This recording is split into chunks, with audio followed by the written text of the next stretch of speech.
আপনার ভালো দেখতে পারেন এরকম বহু লোক আছে না? এই হিংসা করলে অনেক সময় বদনজর লাগে, বদনজর। আপনার ভালো কিছু হতে আরেকজনের জ্বালা পড়া শুরু হয়েছে, এর কারণে অনেক সময় মানুষ ক্ষতিগ্রস্ত হয়। বহুবার এই সূরা পড়ে তৎক্ষণাৎ একেবারে পড়ার সাথে সাথে আমি কার্যকরিতা আমার চোখে বহুবার দেখেছি, আলহামদুলিল্লাহ। নবী সাল্লাল্লাহু আলাইহি ওয়াসাল্লাম এক সাহাবীকে বলেছেন, তুমি কি জানো আজকে রাতে যে দুইটা সূরা আমার প্রতি নাজিল হয়েছে, যে আয়াতগুলো নাজিল হয়েছে, এইরকম আয়াত কোরআনে আরেকটা নাজিল হয় নাই। আমার বাসা বাচ্চার কোনো অসুবিধা হলে মাঝে মধ্যে আমার মিসেস বলতেন যে একটু দোয়া পড়ে খুদাও তো। আমি আমার মিসেসকে সাথে সাথে বলি, কেন, তুমি দিলে কি সমস্যা?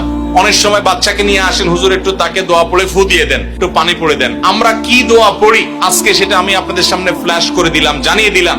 আপনার যদি কোনো বিপদ হয়, আজকে অনেক ভাই প্রশ্নে লিখেছেন, অনেক সময় মানুষ বলে, ভাই আমার বাচ্চাটার এই সমস্যা, আমার ওই ওয়াইফের এই সমস্যা, আমার স্বামীর এই সমস্যা, আমার এই সমস্যা। আমরা আল্লাহর কাছে আশ্রয় চাইতে জানি না। আজকে শিখে যান, এই দুইটা সূরা নাজিল হওয়ার যে প্রেক্ষাপট, সেই ঘটনা শুনলে আমাদের ঈমান আরো বেড়ে যাবে ইনশাআল্লাহ। নবী সাল্লাল্লাহু আলাইহি ওয়াসাল্লাম একবার অসুস্থ হয়ে পড়েছেন এবং অসুস্থতাটা এত মারাত্মক ছিল যে আমাদের আয়েশা রাদিয়াল্লাহু আনহা বলেছেন, অনেক কাজ তিনি করেন নাই অথচ তিনি বলতেন তিনি করেছেন, মানে তার মনে হতো তিনি করেছেন। আবার অনেক কাজ তিনি করেছেন তিনি ভুলে যেতেন, মানে এরকম একটা অবস্থা তার তৈরি হয়েছে যে স্বাভাবিক না অস্বাভাবিক, আমাদের অনেকের হয়। তখন নবী সাল্লাল্লাহু আলাইহি ওয়াসাল্লাম বিভিন্ন তখনকার যে চিকিৎসক ছিল তাদের সহযোগিতা নিয়েছেন, বিভিন্ন ট্রিটমেন্ট করেছেন, কিন্তু কোনোভাবে কোনো কাজ হচ্ছিল না। আল্লাহ রাব্বুল আলামিন তার নবী সাল্লাল্লাহু আলাইহি ওয়াসাল্লামের চিকিৎসার জন্য দুইজন ফেরেশতা পাঠিয়েছেন। তাদের একজন ফেরেশতা নবী সাল্লাল্লাহু আলাইহি ওয়াসাল্লাম স্বপ্নে দেখছেন যে একজন ফেরেশতা তার মাথার কাছে এসে দাঁড়িয়েছে নবী সাল্লাল্লাহু আলাইহি ওয়াসাল্লামের, আরেকজন ফেরেশতা নবী করিম সাল্লাল্লাহু আলাইহি ওয়াসাল্লামের পায়ের কাছে এসে দাঁড়িয়েছে।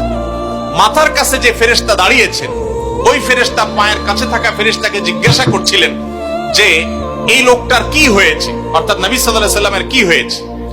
তখন পায়ের কাছে থাকা ফেরেশতা খুব মনোযোগ সহকারে শুনেন, পায়ের কাছে যে ফেরেশতা দাঁড়ায় ছিলেন উনি বলতেছেন, ওনাকে, অর্থাৎ আমাদের নবী সাল্লাল্লাহু আলাইহি ওয়াসাল্লামের কথা বলছেন, ওনাকে জাদু করেছে। পায়ের কাছে থাকা ফেরেশতা এটা বলার পর মাথার কাছে থাকা ফেরেশতা আবার জিজ্ঞাসা করলেন, কে জাদু করেছে? পায়ের কাছে থাকা ফেরেশতা তার নামও বলেছে, লাবিদ ইবনে আসাম নামে এক ইহুদি, উপর দিয়া মুনাফিক মুসলমান সাজছে, আসলে সে ইহুদি, সে জাদু করছে নবী সাল্লাল্লাহু আলাইহি ওয়াসাল্লাম। এটা বলার পর আবার মাথার কাছে ফেরেশতা জিজ্ঞাসা করলেন, জাদুটা কোথায় আছে, কিভাবে করেছে? তখন বলা হলো যে চুলে জাদু করেছে, জাদুর মন্ত্র পড়ে চুলে গিরা দিয়েছে, গিরা দিয়ে জাদু করেছে। এরপর আবার মাথার কাছে ফেরেশতা জিজ্ঞাসা করলেন, জাদুটা কোথায়, জাদুর সেই সুতাটা, সেই ইয়েটা কোথায় রাখা আছে?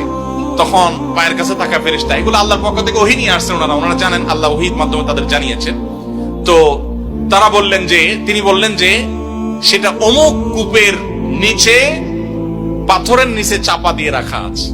নবী করিম সাল্লাল্লাহু আলাইহি ওয়াসাল্লামের স্বপ্ন শেষ হওয়ার পর উনি আমাদের আয়েশাকে সবাইকে বললেন এই অবস্থা।